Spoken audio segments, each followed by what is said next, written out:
Welcome to Chapter 4, Software. In this chapter, we will explore the different types of software, for example, system software, which manages the hardware, and application software, which help us perform tasks. We will also learn about programming languages and how they let us communicate with the computers. Lastly, we will look at the tools like compilers, interpreters, and IDEs that help turn code into working program. So let's begin our journey into the world of software.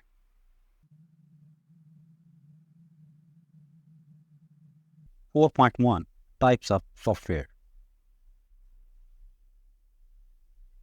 Introduction to software. Definition.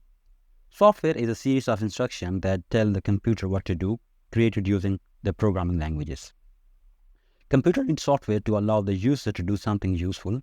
You will use software each time you use a computer, whether it's a PC, laptop, tablet, or mobile phone. Types of software. Software can be put into different categories depending on their purpose and use. So we can divide the software into two main categories. First one, we can call them the system software, and second one is the application software. System software manages the running of hardware, while the application software run on top of the system software. System software. System software is a variety of programs and processes that a computer needs in order to function. System software manages the running of hardware and other software and allow communication between these components. So we can divide the system software into two categories. First one is called operating system, and second one is the utility program. Operating system examples include the Windows, Android, and iOS, while the utility program include the disk defragmentation software, disk cleanup, antivirus software, etc. Well, now let's talk about the application software. Application software allows users to perform a task. It provides the services for the user, for example, writing a document or editing an image. Application software have generic name as well as brand names. It is important that you know the generic name, also the brand names. So here you can see we have different softwares. For example, we have image editing software, Photoshop and Meitu, both are used to edit the images. Then we have web browsers, for example, Safari and Chrome, both are used to navigate the web. And then we have the word processor, for example, WPS and Word, and both are used to write the documents. So to identify the generic name, we can see the image editing, web browser, and the word processor. These are the generic name for the software. Okay. Then we have the brand names, for example, Meitu, Photoshop, Safari, Chrome, WPS, Word, etc. These are the brand names. Okay, so now let's discuss the different types of application software. So the first type is called the word processor. So these type of software allow the users to create written documents. Examples include the Microsoft Word, WPS, and Pages, Apple Pages. Okay. Next type of software is called the spreadsheet, and these type of software allow the users to perform calculation on the data. Example include Microsoft Excel, Numbers, and Spreadsheet. Then we have the database software. So these type of software allow the users to store and search a set of data. Example include Microsoft Access, SQL, and MongoDB, etc. Then we have the web browsers. So these type of software allow the user to view and navigate the websites. So example include the Safari, Chrome, Firefox, etc. Okay, so now let's overview the application software and the system software. So application software, we have four types. We have word processors, spreadsheet, web browser, and database. Then system software, we have two types. First one is called the utility software, and second one is called the operating system. And you can see the examples here in this picture. You can pause the video and see the examples. Okay, so now let's discuss the application software running sequence. The application software cannot run on a computer without an operating system. The operating system cannot run unless there are instructions given to it, and these are provided by the firmware. The firmware cannot run unless it is told to run, and this is done using the bootstrap program. The bootstrap program is loaded when the computer is first turned on. Okay, so when you turn on the computer, okay, you press the turn on button from on your computer. It first loaded the bootstrap program. The bootstrap program then loads the firmware, and when the firmware is running, it loads the operating system. So when the operating system is running, on top of operating system, you can run different applications. For example, if you want to run Photoshop or Word or any other software, you can run on top of the operating system. Okay, so now let's recap everything. So we have software, and there are two types of software. First one is called the system software, and second one is called the application software. System software has two types, utility program and the operating system. Utility program example includes a disk cleanup, disk compression, encryption software, disk defragmentation, and antivirus software, while the operating system include the Windows, Android, iOS, Linux, Unix, etc. Now let's talk about the application software. So application software has the first type is called the word processor, and these software allow us to write some documents. So example include Microsoft Word, WPS, and Pages. And then we have the spreadsheet. Example include the Excel, Numbers, and WPS spreadsheet. And then we have the web browser. Example include the Firefox, Chrome, and Safari. And next, and then the last one is the database software, and the example include Microsoft Access, SQL, and MongoDB, etc. 4.2 Operating System. An operating system is an example of system software. The purpose of operating system is to allow the users to interact with the hardware.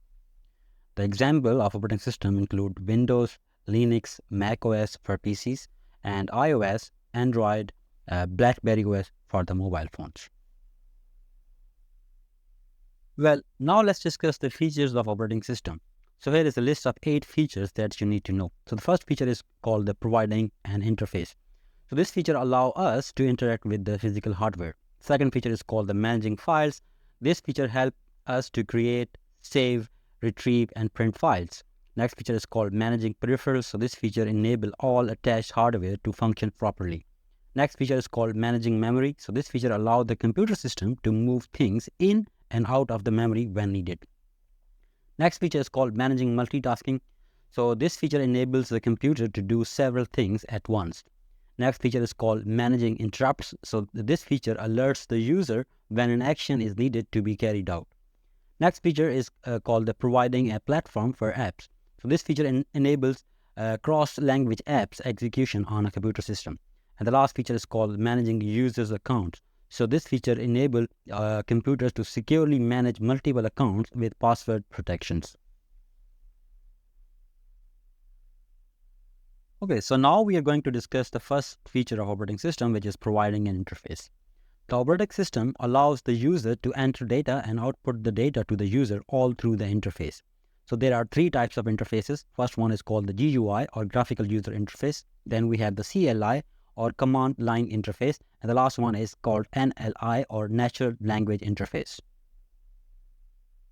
Okay, so let's discuss the GUI or graphical user interface. A GUI is controlled by a pointer on the screen and uses a screen made up of windows, icons, and menus. Windows are the areas of the screen that are dedicated to applications or operating system tasks. Icons are small images that represent an application. They can be selected with the pointer to open an application.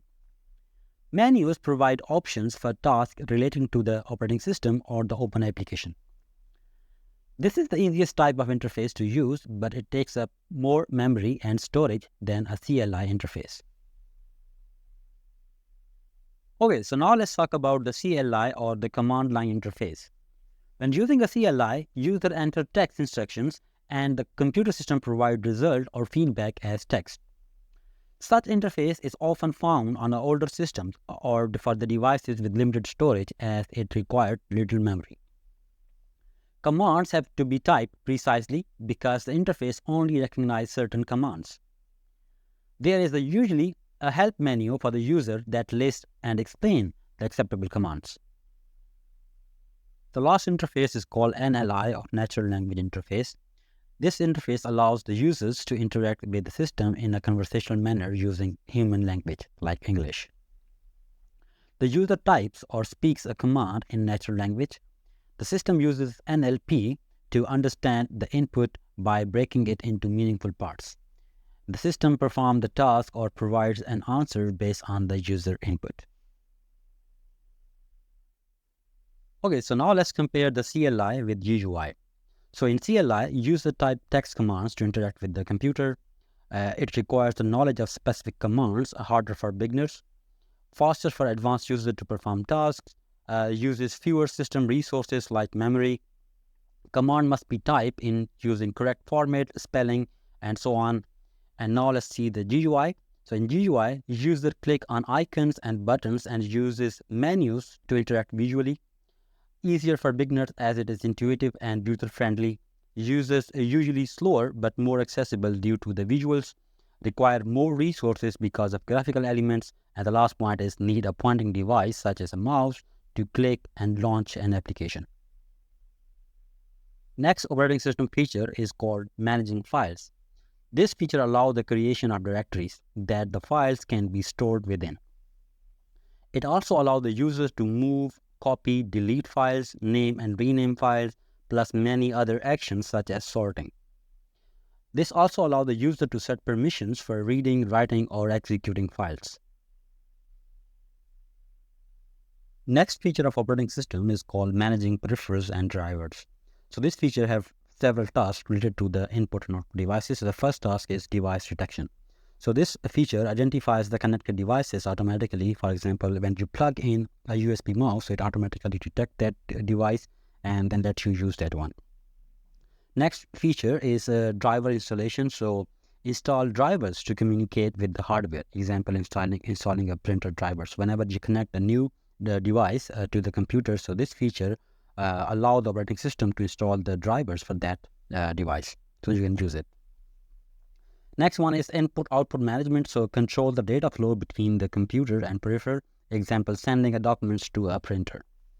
Next feature is resource allocation. So ensure the device do not conflict over system resources. For example, assigning USB port to a different device. And the last one is error handling. So messages error with the peripheral device. Example, alert when a keyboard is disconnected. So the next operating system feature is called the managing memory. So this feature also has several tasks. For example, the first task is memory allocation. So it allocates the sufficient memory for an application to run.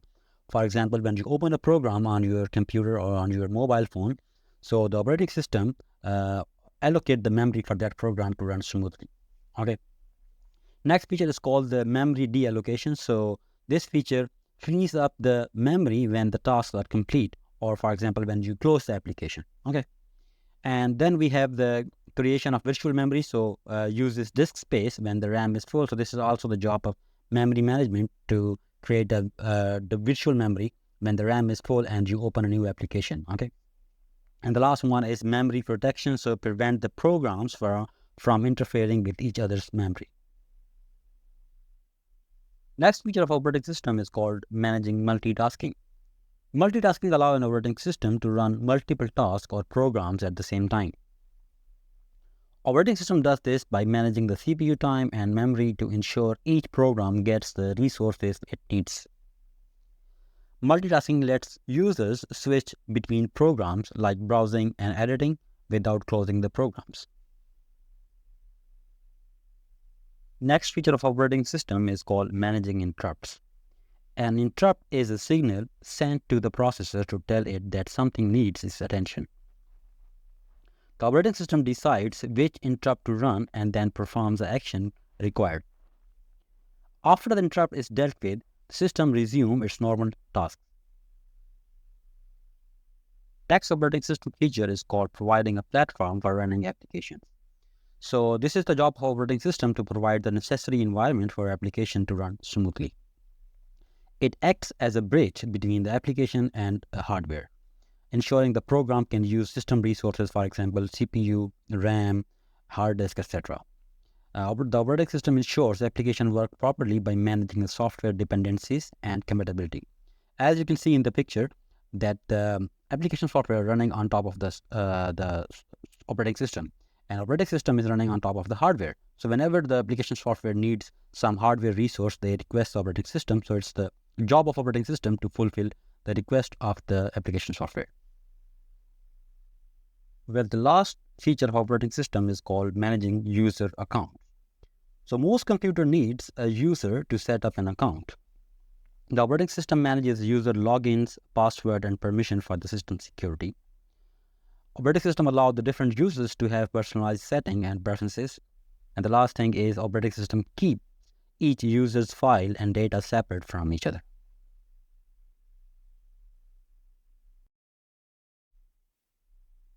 .3 Interrupts. Okay, so now let's discuss what is an interrupt.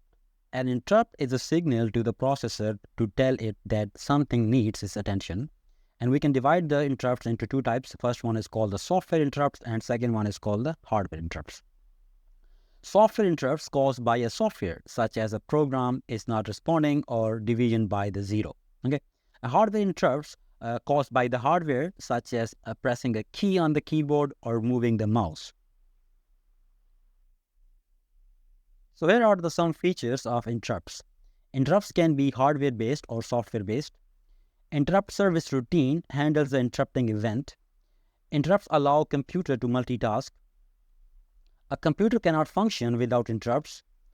Interrupts can have different priorities levels. Well, now let's discuss the software and hardware interrupts. So here are some examples of software interrupts. First one is the division by zero. When you try to divide a number by zero, that's a software interrupt. Two processes attempting to access the same memory location, that's also a software interrupt. Program request for the input, so that's also a software interrupt. Output is required, and the last one is data required from the memory. So these are all examples of software interrupts. Now let's see the hardware interrupts. So the first hardware interrupt is data input, for example, key pressed on the keyboard or mouse click. Error from a hardware, example, printer out of the paper. Hardware failure, hard drive signal that it has read the data. And the last one is new hardware device connected. Interrupts can be further categorized into two types based on their priority levels. For example, we have software interrupts and hardware interrupts, and then we can categorize those interrupts into high priority interrupts and low priority interrupts. High priority interrupts demand swift attention, for example, hardware failure, while the low priority interrupts are less urgent, example, data input. Imagine you're watching a movie and someone knocks on your door. You pause the movie, answer the door, and then return to continue watching. This is like a computer handling an interrupt. It pauses the current task, deals with the new request, and then returns to the original task.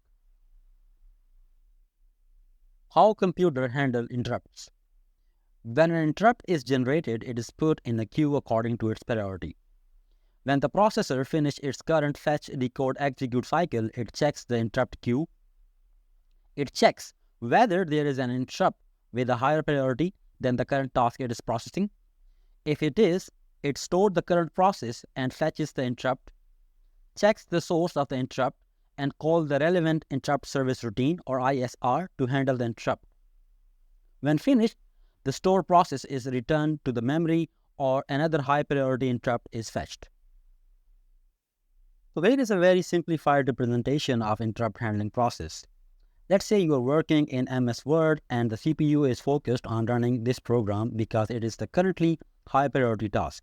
After completing each fetch, decode, and execute cycle, CPU checks the interrupt queue to see if there is a high priority interrupt. If there is a high priority interrupt, the CPU will pause MS Word for a moment, handle the interrupt first, and then return to MS Word. However, if the interrupt is less important, like a notification from a background app, it will keep running MS Word without handling that interrupt immediately.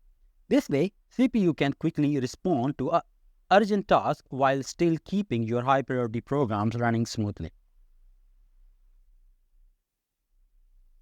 Okay, so now we are done with the topic. Let's have a quick quiz. So question number 1, give examples of hardware interrupts.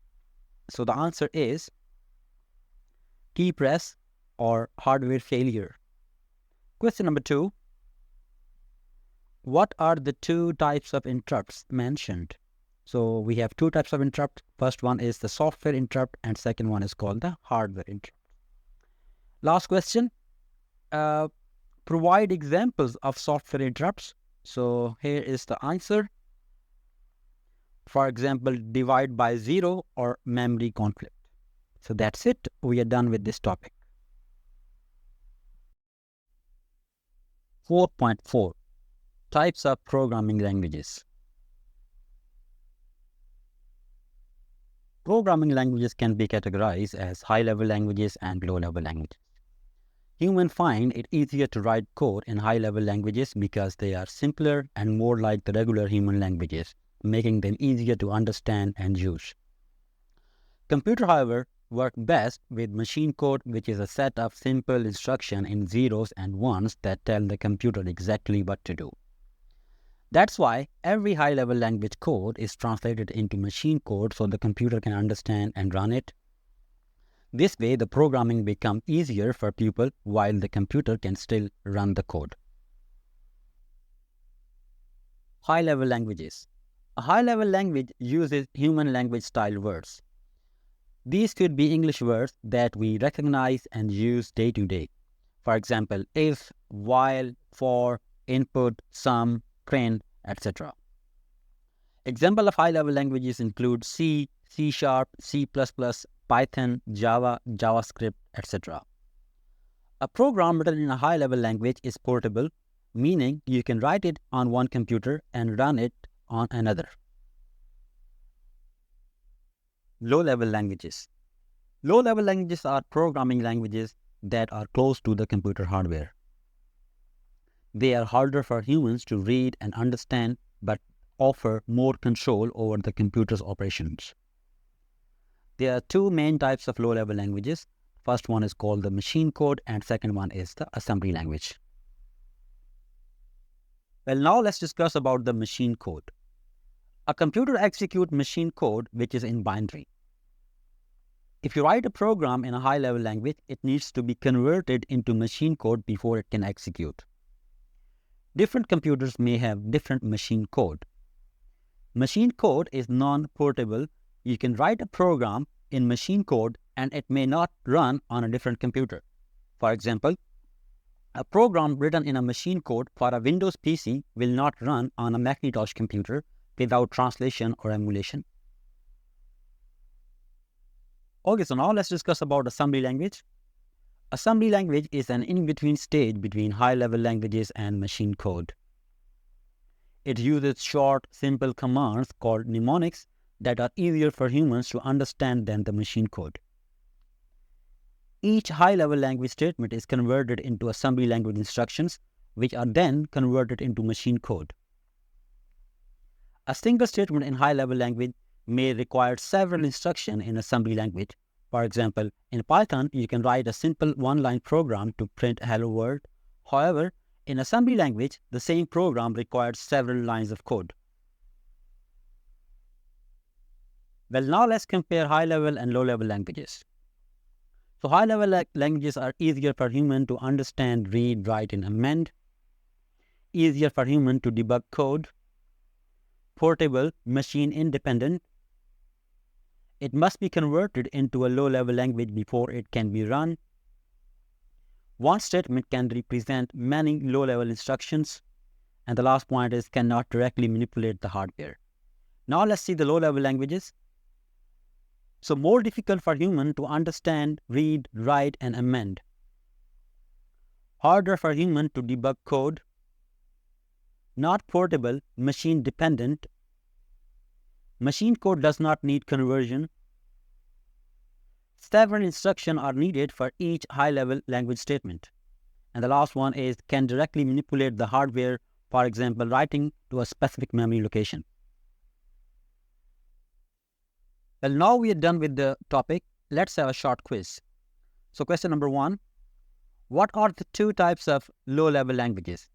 So number 1 is machine code and number 2 is assembly language. Give 3 examples of high-level languages. So Python, C, C++, C#, etc. What does assembly language use to represent the code? So assembly language uses mnemonics to represent the code.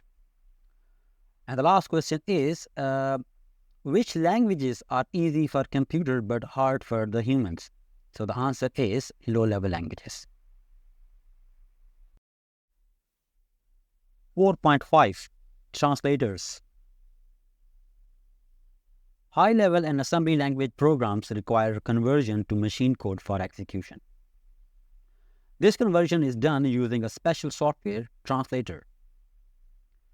Assembler converts assembly language instruction into the machine code. The resulting machine code is specific to the processor on which it will be executed. Interpreters and compiler are utilized to convert high-level language programs into machine code. Assemblers, on the other hand, are used to translate assembly language code into machine code. In this illustration, you can see a list of languages that use interpreters, compilers, and assemblers. For example, Python, JavaScript, Ruby use interpreters.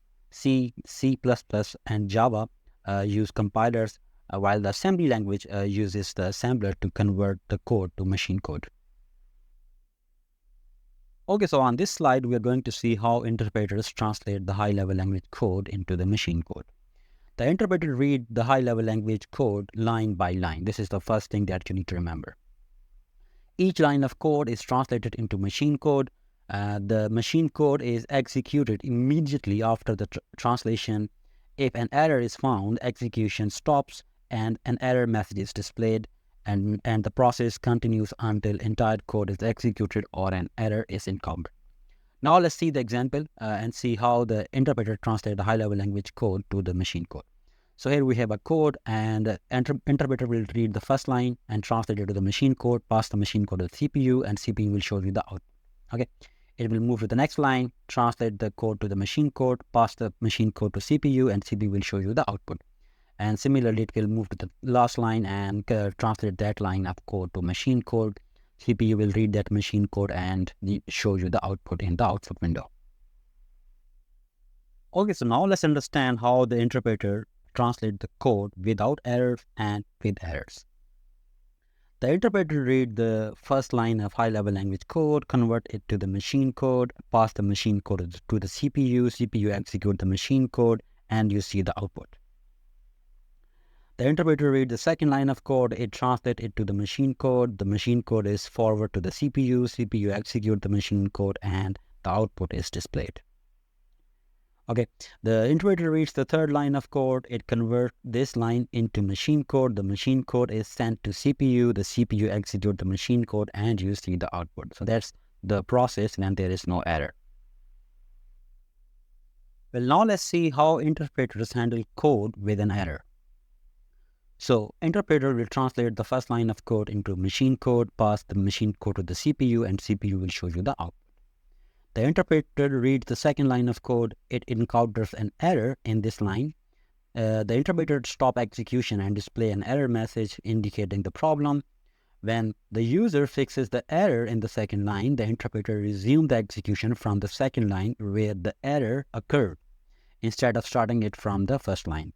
Okay, so then it's translated the second line, which is fixed, to the machine code, pass the machine code to the CPU, and CPU shows you the output. And then it will move to the next line, translate to the machine code, pass it to the CPU, and you can see the output in the output window. Okay, so now let's talk about the compilers. So compilers are also used to translate high-level language code to the machine code. So when we give a completed code to a compiler, it reads the entire program from start to finish. The compiler then translates the whole code into machine code. If there are no errors, it creates an executable file. However, if there are any errors, the compiler lists all of them at the end of the compilation process. You need to fix these errors before the compiler can successfully create an executable file. So now let's break down these steps in more details to understand how the compiler works. Okay, so step number one, the compiler goes through the entire code one line at a time.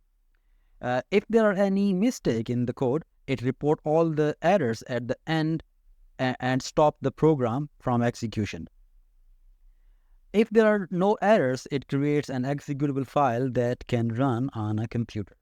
So here you can see the illustration. So it will read the code, okay, line by line, and then translate the whole code to the machine code, pass the machine code to the CPU, and CPU will create an executable file. And once you double click or open the executable file, you can see the program's output, or you can see the program.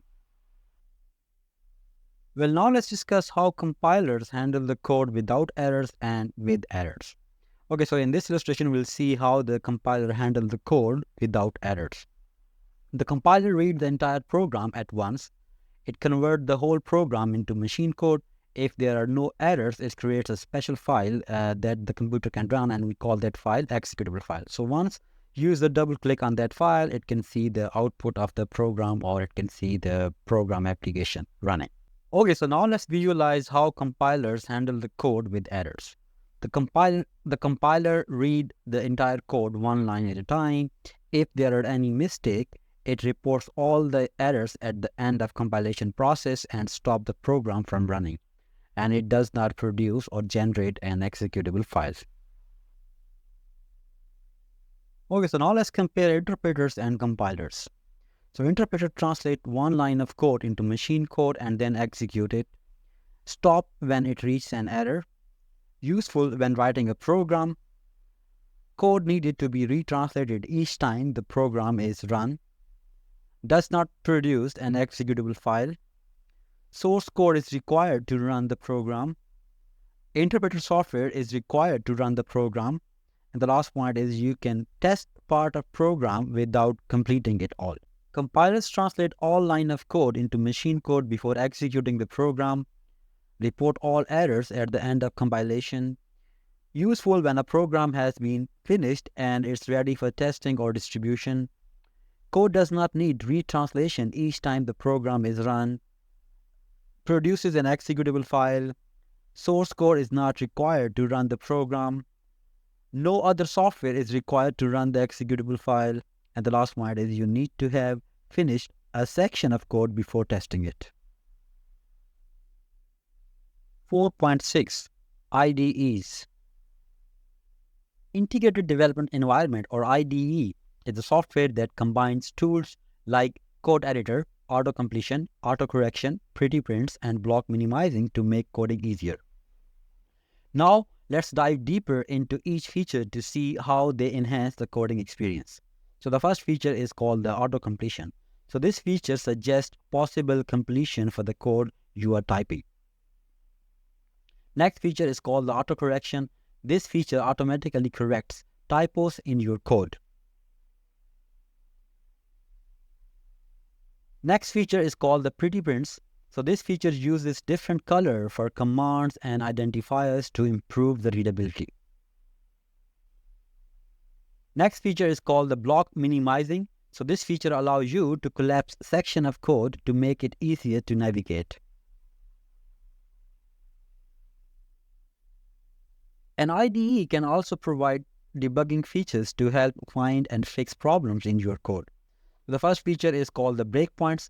Breakpoints are the user-defined stops in the code, and they allow you to inspect values and output up to that point.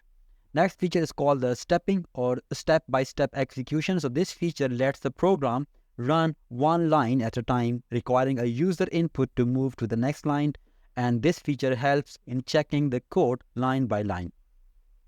Next feature is called the variable watch window. So the variable watch window display variable values in real time, helping you to verify their correctness while the code runs.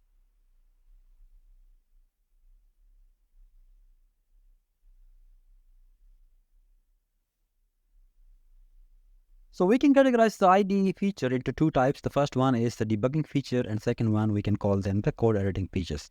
Debugging features include the breakpoints, stepping, variable watch window, while the code editing features include the auto-completion, auto-correction, pretty prints, and block minimizing. Well, here are some features of an IDE we have already discussed, along with some new ones you should know about. So the first feature is called pretty prints. This feature automatically formats code to improve readability and organization. Next feature is called the auto indentation. So this feature automatically aligns code blocks to enhance the clarity and maintain the structure. Next feature is called autocorrect. So this feature automatically corrects typos and common syntax errors as you type. Next feature is called the autocomplete. This feature predicts and suggests complete code structure while typing to speed up the development. Next feature is called the debugging features. So these features or the tools provided within an IDE to help identify, trace, and correct the errors in the code.